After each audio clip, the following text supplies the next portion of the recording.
बड़ा शिया मेजॉरिटी देश है, लेकिन इंटरेस्टिंग फैक्टर यह है कि ये हमेशा से शिया मेजॉरिटी देश नहीं था। इस्लाम आने के बाद लगभग 900 साल तक ईरान मोस्टली सुन्नी था। सब कुछ बदला 1501 में, जब शाह इस्माइल फर्स्ट ने सफाविद एम्पायर एस्टेब्लिश किया। उसने शिया इस्लाम को ईरान का ऑफिशियल रिलीजन डिक्लेयर कर दिया। ये डिसीजन सिर्फ रिलीजियस नहीं था बल्कि पॉलिटिकल स्ट्रैटेजी भी था। उस टाइम ईरान के सबसे बड़े राइवल्स थे ऑटोमन एम्पायर, जो सुन्नी पावर था। इसलिए सफाविद रूलर्स ने ईरान को शिया आइडेंटिटी देकर एक अलग पॉलिटिकल और रिलीजियस आइडेंटिटी क्रिएट की। अगले 200 सालों में ग्रेजुअली ईरान की पॉपुलेशन शिया मेजॉरिटी बन गई। 1500s और 1600s में ऑटोमन एम्पायर और सफाविद एम्पायर के बीच काफी वॉर्स हुई। इस राइवलरी ने मिडिल ईस्ट के रिलीजियस मैप को शेप किया। मॉडर्न टाइम में भी कुछ कॉन्फ्लिक्ट्स में सुन्नी शिया टेंशन दिखाई देता है, जैसे इराक, सीरिया, यमन।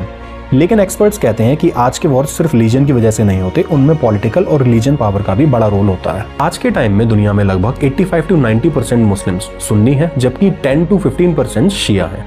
शिया मेजॉरिटी कंट्रीज हैं ईरान और इराक, जबकि सुन्नी मेजॉरिटी कंट्रीज हैं सऊदी अरेबिया, टर्की और इजिप्ट।